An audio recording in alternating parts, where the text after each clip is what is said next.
Ladies and gentlemen, welcome. Welcome at our second talk of the illustration symposium we're having here in Bromov. Today I'm joined here in our little cinema studio by Maria Surducan. She's an illustrator, a comics artist, and I'm sure many other things. She'll tell you all about that. I will give her the floor, but before, if any of our beloved guests, if you have any questions, then please keep them till the ending, and there will be a space for that. I will repeat your question for the recording, but I'm sure that there will be a lot to ask. So, Maria, please. Hello, and thank you very much for inviting me to be part of the Illustration Symposium in Bromov. Today I would like to talk to you about the Romanian illustration and comics scene. It's going to be a subjective presentation. My name is Maria. I've been working as an illustrator for over 15 years. I work mostly advertising and poster illustration. But I also do comics, and I've also been involved in the development of the Romanian illustration scene, meaning I've been part of several organizations, and I've been working for several comics magazines. So I think I have a generic view of what's been happening in the last 15 years, which has been a period of renaissance in the field of illustration. And I would like to start talking first of the illustration festivals. Perhaps the best known and the more interesting one was Visual Playground. This was a festival which was happening before the pandemic in Bucharest. It was very intensive. It went on for 2 weeks. During these 2 weeks, 24 artists were selected from all over the country to take part in very intensive 8-hour-long workshops with foreign guests. And the festival also had, during the weekend, a 2-day conference where the foreign guests would speak before the general public. This was a festival I really loved. I took part in it first as an attendant, and then I wrote them an email and said, please let me help you. And they said, well, there's actually only 5 of us organizing everything, and nobody is being paid, so we more than welcome you. So in 2019, which was the last edition, I was an active part of the organization, and I sort of got to see how you build a festival from the inside. But I also got to see the whole community of Romanian illustrators. Generally speaking, I think there are about 150 active illustrators, and about 1/3 of them live exclusively from illustration, meaning they don't have a day job, they don't work for an advertising agency. This is their main source of income. So yes, as you can see, Visual Playground also had giant murals. It also had the conferences. Unfortunately, since there were only 5 people organizing it and they were all voluntary workers, the pandemic sort of killed it. We are trying to bring it back, but it's proving to be harder than expected. Still, the illustration scene still exists. This is a new festival which started last year. It's called Bucharest Graphic Days. And it's focused mostly on illustration and poster design. I wasn't part of it, but my works were shown during the festival. It happened in Bucharest for a month, and they reused shops that are no longer in use, shops that are abandoned, spaces which were sort of revived for the festival, aiming to present to the general public the Romanian illustration scene, and also inviting foreign guests so that we get a sense of networking, and so that we start after the pandemic to slowly rebuild the connections we've lost. Now, this is like a general overview of,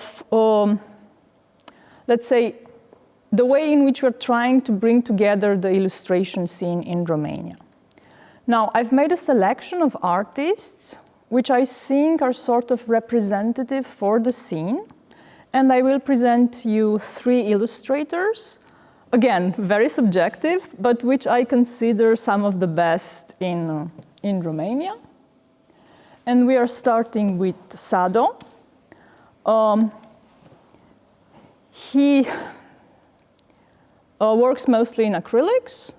He does mostly murals. And he has a lot of personal projects. Because I think the illustrators I've selected are the ones who do a lot of personal projects, and you can sort of see how their personal project influences their commercial work. And you get to see their sources of inspiration. Sado is mostly inspired by rapper music and by the natural world, which is quite an interesting combination.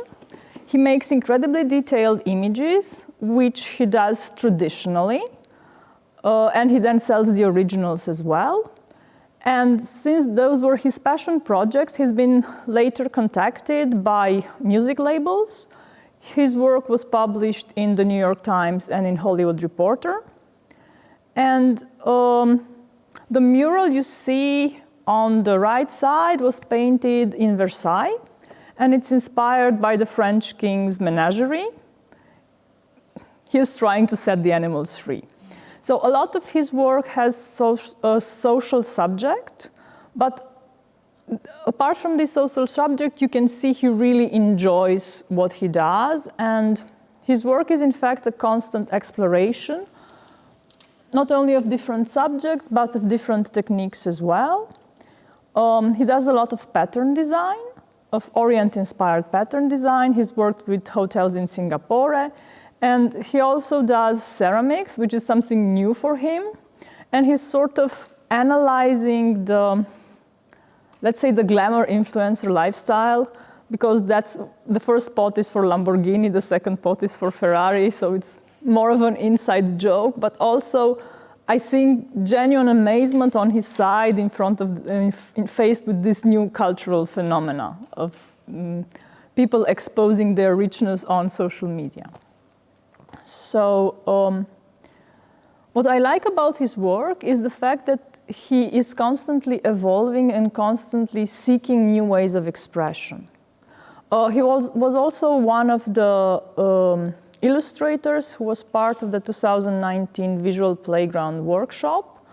And it was a joy to have him there and a joy to see him try to learn animation and try to learn new things and sort of try to constantly expand his area of interest. Another alumni of Visual Playground is Oana Ispir. Here she works mostly book illustration. And I think she's one of the most prolific children book illustrators in Romania. Her style is mostly inspired by what was happening in the Romanian illustration in the 90s, because we had quite an active illustration scene during the communist time, but the 90s after the revolution were sort of the wild years. Because since there were no more state-sponsored publishers and state-sponsored magazines, there was suddenly a vacuum where illustrators were not getting paid, but they were also incredibly free to do whatever they wanted. And there were a lot of publications which were initiated by artists, and they were quite new and quite fresh. They never lasted for very long, but if you were a child growing up in that period, your mind was constantly blown. One of these publications was Ariel, and I can see in her style the influences of growing up in the 90s. Another thing I really love about her is, again, this constant exploration thing, because she's not only doing traditional illustration and computer illustration, she's also doing engraving. And engraving is her passion. You can see on the upper right corner. She does lithography, and she also does wooden sculptures. And she's quite active on social media. And I think the most beautiful of her works are those you can discover on her social media, because she frequently posts works in progress. Occasionally, her book illustration tends to be more conservative, but you can really see that she has this playground, this like inside laboratory, where she's exploring techniques, and she's also exploring her passions for example, tango dance. And this later seeps into her creation and informs her the decisions she takes in her work. She's one of our most prolific book illustrations, and this is quite interesting to observe because for the last 5 years, books for children are also going through a renaissance in Romania.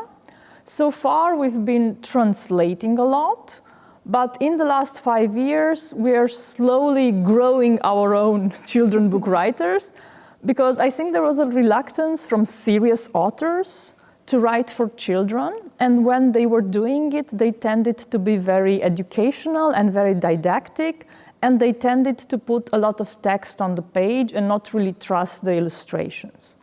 But Oana Ispir has been working with Lavinia Braniște, who is an incredibly good author, and it's, I think, for the first time where I'm seeing real picture books, something which you could find in any shop in Bologna during the fair, for example. So this is one of the reasons Oana is one of my favorite illustrators in the Romanian scene. You can find both Oana and Sado and all the others on Instagram and on social media. And the last illustrator I would like to talk about is Josef Voș. He is representative for a whole current in Romanian illustration, which is the traditional motifs-inspired illustrators, which are taking like popular and traditional style drawings and incorporating them in their work, and they're also working with legends. The 3 blue illustrations are actually representation of the traditional calendar, where each month has a specific name, which is not January, February, but which represent what's happening in that month. So June would be, I think it's either June or July would be the crop season. So all these are his personal projects. He does mostly book illustration and children magazine illustration, but I think his most valuable work are self-initiated personal projects, which is something you're going to see a lot on the Romanian scene. Mostly because, unfortunately, our editorial scene is not really developed. Just in the last year, one newspaper has started to employ an illustrator for editorials. So we're slowly getting there, but we are taking one step forward, 2 steps back, because unfortunately the magazines which were publishing online and which were employing illustrators have discovered artificial intelligence. So it's now a race to the bottom with the price. This is, I think, a problem which is not only specific to Romania, but generally specific to everything that's happening in European and international illustration. Anyway, coming back to Josef, he is a Hungarian illustrator born in Romania. And you can see in his work the influence of Hungarian illustrators of the 70s, but it's very refined, and for me, he's a joy to watch. And also, he's quite involved in building the Romanian scene, because apart from sitting in your studio and doing your own thing and doing your own illustrations, it's occasionally quite good to go outside, meet other illustration, and start projects together. Now, Josef was the starting point for Illustrate Association, which is an association based in Cluj-Napoca, my city, and which aims to showcase the work of Romanian illustrators through various methods, one of which is card decks. And I have brought our latest project here. Perhaps at the end of the talk you can have a look and see. But this was quite an interesting experience, because apart from, again, working on your own, it taught us a lot about cooperation. It taught us a lot about deadlines, because there's one thing to be an illustrator sitting at home and raging about your own deadline, and it's completely different to be the organizer of an exhibition or of a deck and to write constant emails to illustrators. And also, it started the conversation about what is a fair price and what is a fair remuneration. And even if you are participating in an illustrator-initiated project, how do we create a healthy environment? And I think this is quite an important conversation to have, and I was quite happy to see it happening in this context of illustrators. The reason I know there's about 150 of us is because these are the active people on social media, and these are the people you will see on the forums discussing what a contract should look like, how do we approach clients, what should be like the industry standard for the framework in which we try to make illustration sustainable. Because I think at the end of the day, our goals are to live from illustration and to create a context in which we can develop and finance our own projects. Because a lot of illustration love working for clients, but it's their personal project which hold the most creativity. And a lot of illustrators are also comic artists. And if the view of the Romanian illustration scene is, let's say, it's been more optimistic in the last years, the comic scene has been struggling with a lot of ups and downs. Again, same as with the illustration, we've had a generation of comics artists before the revolution. They were quite influenced by French-style artists, and they were publishing in children magazines, but they had like a regular job, and they could publish each month, each week. And this completely stopped after the revolution, so it was like 10 years of complete darkness. And then sometime around 2008, a new generation resurfaced. And it's very interesting to see now when there are comic events, the meeting between the two generations, because there's quite a gap. And the old generation, who is mostly male authors, I think they had only one female author, Livia Rus, who was also an illustrator. Their reference is PIF. I don't know if you know PIF, but they can't stop talking about it, because it was like the only foreign comics magazine which was imported to Romania with the help of the French Communist Party. And they could talk about it for hours, because like only 5,000 copies were being brought to Romania. So you had to have a friend of a friend who was working for the postal service. But it was in French. It was in French. Okay. There's quite a strong connection between the old Romanian comic scene and the French comic scene, old French comic scene, let's say. But what happened in 2008 was a completely new generation who was influenced by Japanese comics and by European underground comics. This is one of the first fanzines which came up in 2008 called SVÉTA, which is a play on science fiction.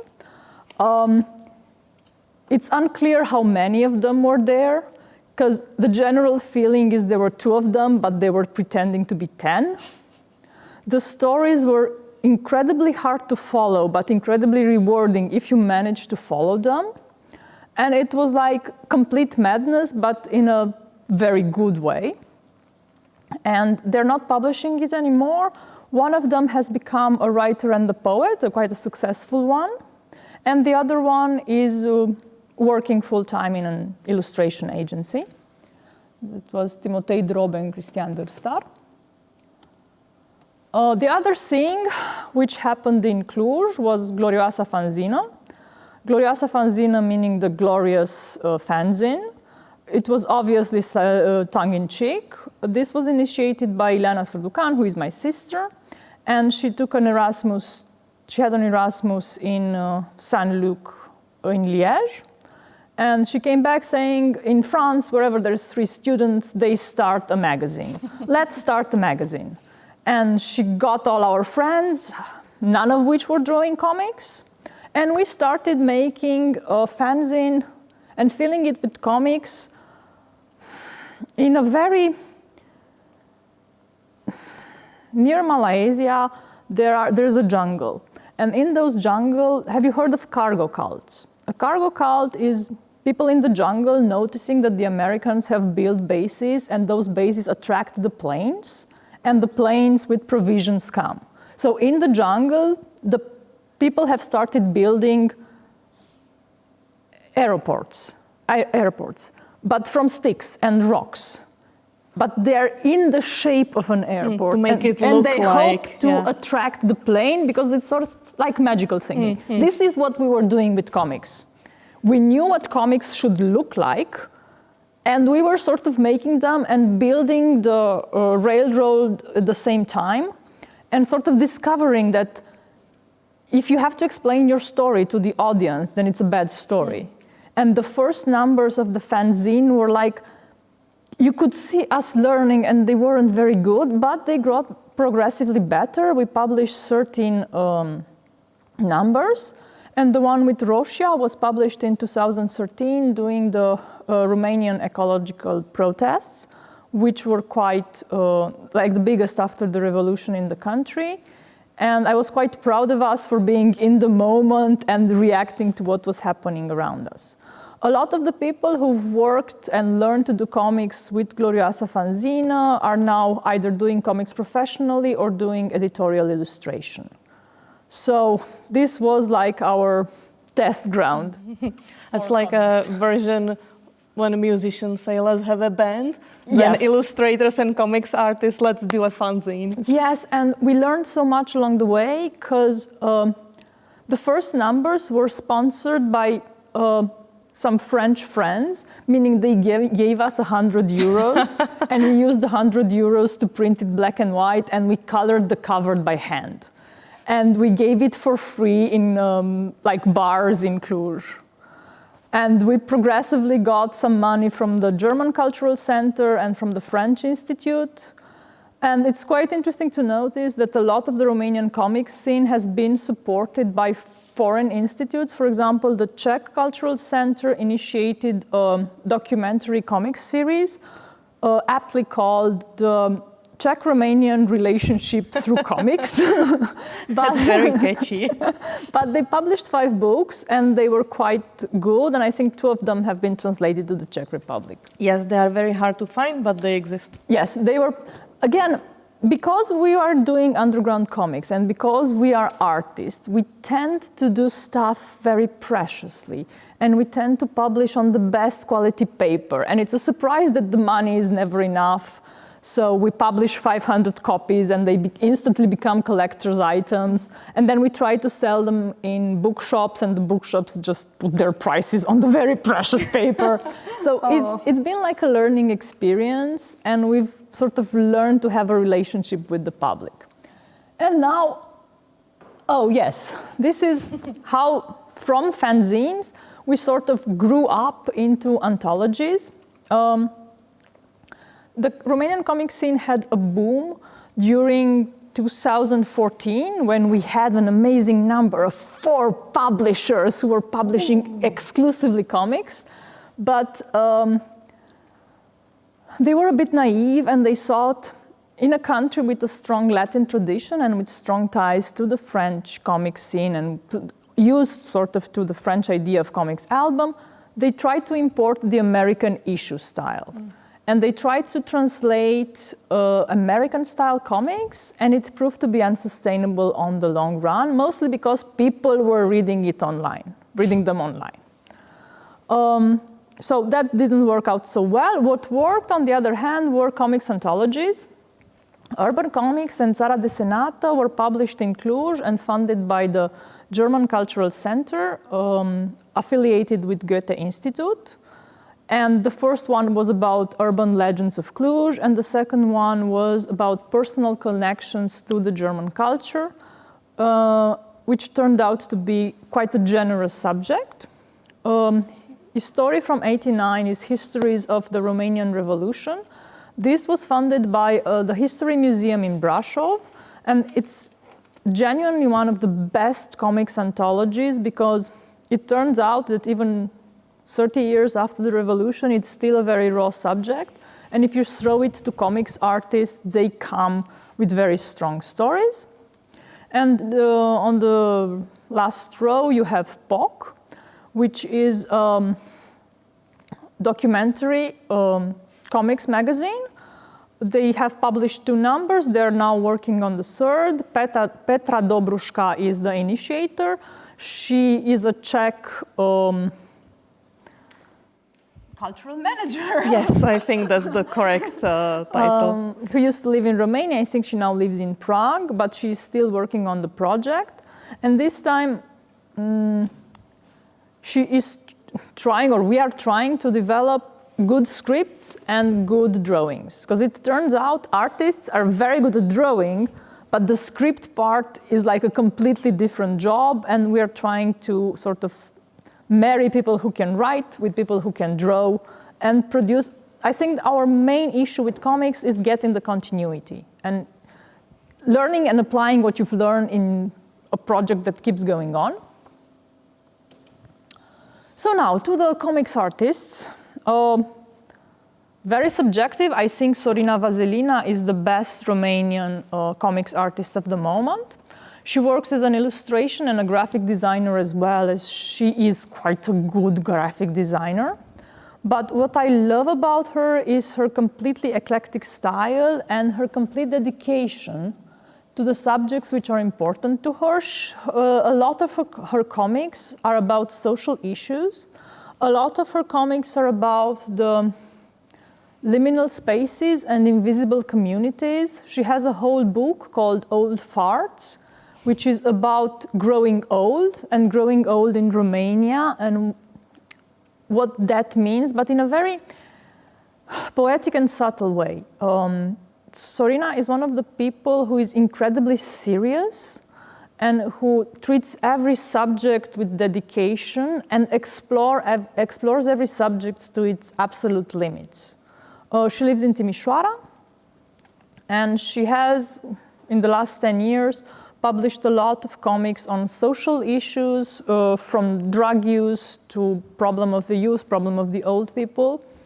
I would invite you to discover her website, which is incredibly punk. She gives the impression that she's someone who's not that interested in commercial illustration, and she gives the impression to be very genuine. Everything she does comes from a place of truth and from a place of honesty. So yeah, she's one of the best. The second one I want to talk about is my sister Ilana. Not only because she's my sister, but because she's one of the most prolific Romanian comics authors.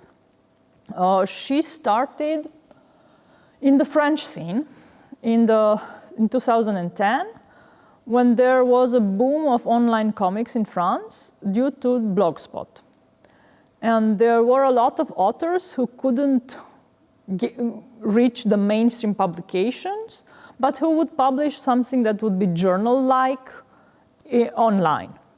My sister found her community this way. She started publishing with a French website called 30 jours de BD, which was publishing every day a new comic from a beginner artist. And I think her biggest hits were the silent comics, because if you make mistakes in French, French people will tell you, and they will be very loud about it. So her invention was doing silent comics, which were found by Big Issue Taiwan, and she published then for 6 months her comics in Taiwan. The website developed later a publishing house. Her first comics album was Le Cirque, the diary of a chair tamer. She is into fantasy. If Sorina was doing social issues, Ilana is doing mostly fantasy. And on the lower right corner, you have Norse Summer Break, which was, she developed it together with me. We worked on the script together. She did the drawings, and I did the colors.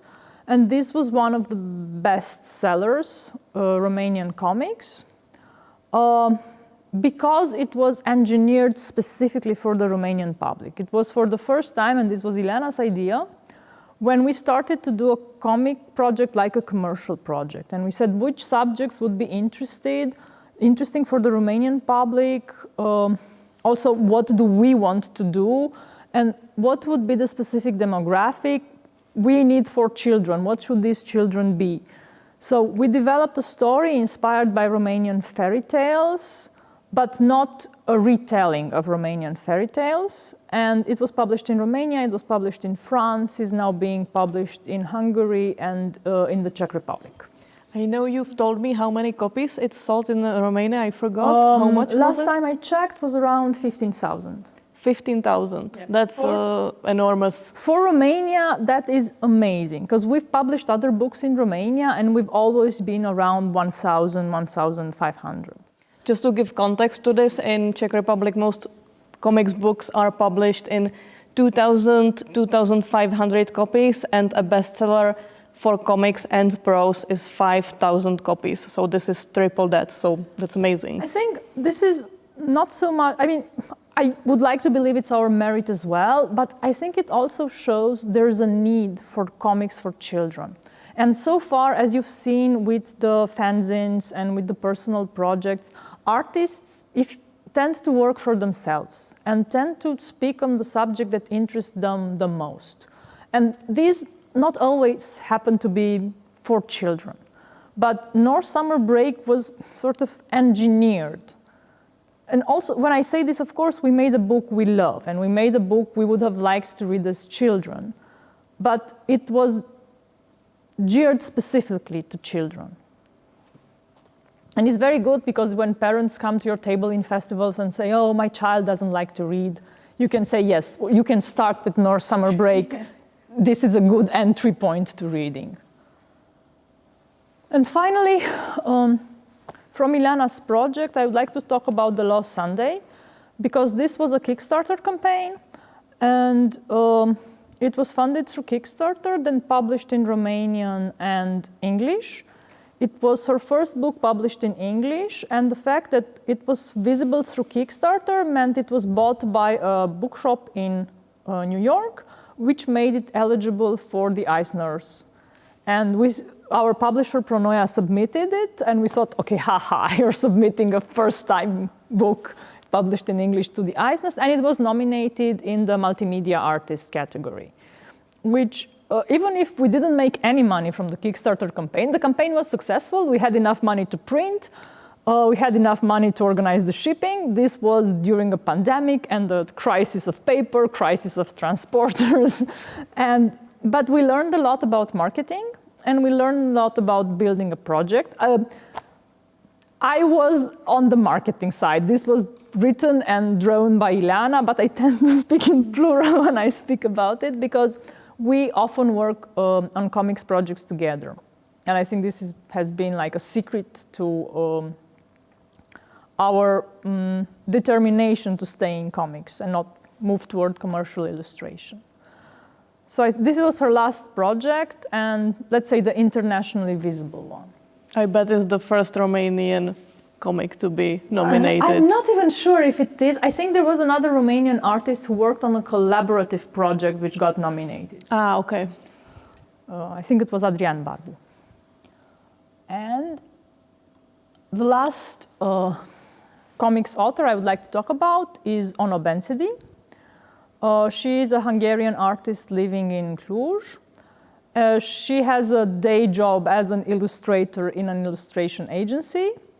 And we worked together on Știma Apelor, the Fairy of the Water, Rusalka, which was published in French, in Romanian, and in Hungarian. And this was quite interesting to us, because we discovered there is public in Hungary, and it's worth it to print your book in the two languages at the same time.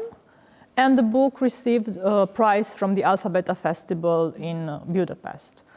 So I don't know if there's a moral to this story, but I think the moral is find a team, work in a team, and match your strengths. Because, for example, for this book, I was the writer and Ono was the artist. And it's amazing. If you just write the text and somebody else makes the drawing, this is incredibly efficient. And also, I consider myself a comics author, but Ono's solutions were so different than mine and a lot more dynamic. So I think it's a better book for having been a collaborative project. So this is it. Of course, these are just a few of the Romanian comics authors. If you want to discover more, we have this website, and it has links to all the artists which were part of our project. And I'm not sure, I think I can pass it around if you want. Yes. I think that would be the best idea. This was a tarot deck, with each card being drawn by a different artist. And in order to get some unity, we asked them to use a color scheme. So everybody had to use the same 5 colors. And I'm quite happy that we have this online, because if someone asks what does the Romanian illustration scene look like, I can point them here. And it was done in 2020. Everything was an experiment. It was printed in Cluj, at Impress Print House, who had never printed cards before. So everything was new. The cards were cut by laser, so they have a slightly yellow margin. But it's a project I'm quite proud of. That's a good portable portfolio of the whole Romanian scene. Not the whole, but a sizable chunk of it. Well, thank you very much. This was wonderful. I will give some space to the questions of public, but I have many of my own, and I'm going to prioritize myself. It's going to be a pleasure to answer. So, I was wondering first, when I was looking at the illustrations, that a lot of them are decorative. For example, they have decorative frames, or they seem to be inspired by folklore. Is that something done on purpose in the illustration scene? I'm not sure if it's done on purpose, but it's quite visible. I think historically it's influenced by the horror vacui, the oriental fear of the void, which means if there is an empty space, it needs to be filled. You see it especially, I think, in the illustrators, I would say from the south of the country, but then again, József Vos is from Transylvania, and he has it as well. So yes, it's something that's quite visible. And is it connected to like traditional embroidery, or is it kind of reinvented? Oh, I think it depends on the artist. For Sado, I think it's reinvented. For József, I think it's based on traditional embroidery. So I think for József, you can see quite clearly the influences of the Hungarian costume, even if I'm not sure he does it intentionally necessarily. But there's a rich visual tradition, and there's a rich visual costume in the geographic regions of Romania, be it Hungarian, be it Romanian, or be it Serbian, because these influences know no borders. Yeah. And I think this leaves a mark. And also, if you follow, there's a strong influence of the Christian frescoes and Christian iconography, even if it's not intentional, growing up surrounded by it. Because, for example, I take a lot of influence from Christian glass icons, which were produced very cheaply, but were very ornate, and I find them both naive and beautiful. So, yeah. Yeah. And my second question is about comics. You've clearly said that there's differences if you have a commissioned project for a client, and a personal project. And I'm interested if you see any trends in the type of stories that people choose to tell in their personal projects. This is quite an interesting question. I think I've had it answered for me while talking with publishers in Bologna several years ago. There is a darkness. And I think when we're doing personal projects, we are sort of doing therapy, be it willingly or unwillingly. And it's very interesting how people represent the shadow of communism. Or it's quite interesting. I don't think it's even perceived as the shadow of communism. I think it's more the trauma of the 90s and of growing up in a period of absolute uncertainty. Yeah, like the wilderness after. Yeah, the wilderness of the transition period. So I think, for example, in Ilana's work, that comes as fictional monsters. But they're always quite a visible metaphor for depression. Okay. And with my work, I was told, and I was quite shocked by it, that my pictures look depressing because I was drawing blocks of flats. Because I grew surrounded by blocks of flats, and I didn't think they were depressing, but sort of looking back at them, it's a lot of gray. But was part of the scenery. Yes, and it's part of my my background. You sort of unavoidably bring to the table what you are, and you build on it. So. All right, I will ask our audience. Do you have any questions? When you were talking about this visual playground festival, and you said like it was completely volunteer, but then on the picture the mural looks quite big. The mural was paid for. Okay, I'm just gonna repeat the question for the video. So the question is about the festival that Maria organized, and she's asking the question is more about how the organization went, because the mural that we saw in the photo is quite large and probably took a lot of time. Yes, the part which was volunteers was the organizers. And the organizers were not paid, but everything else we applied and we got funds for. So the muralist was obviously paid, like the equipment was rented. I wasn't the main organizer, I was just part of the part of the organization, which was led by Paula Russo, who is an illustrator you will discover in the card deck.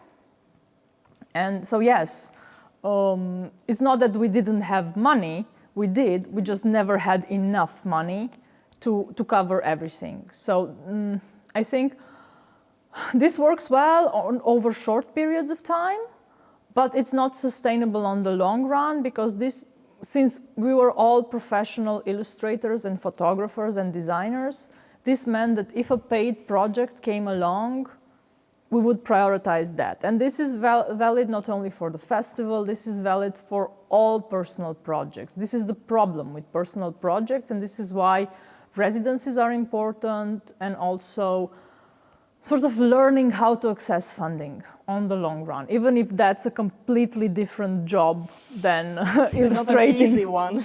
Well, no, but sort of this gives you, money means time, and time is incredibly precious. Do we have any other question? Then I'm gonna kind of connect to what you just said. I was wondering how are the options in Romania when it comes to residencies, when it comes to these kind of projects that are typically state-funded. You're here in Bromov on a residency that's being supported by the Bromov Monastery and the Czech Republic, so I was wondering, are there options like this in Romania?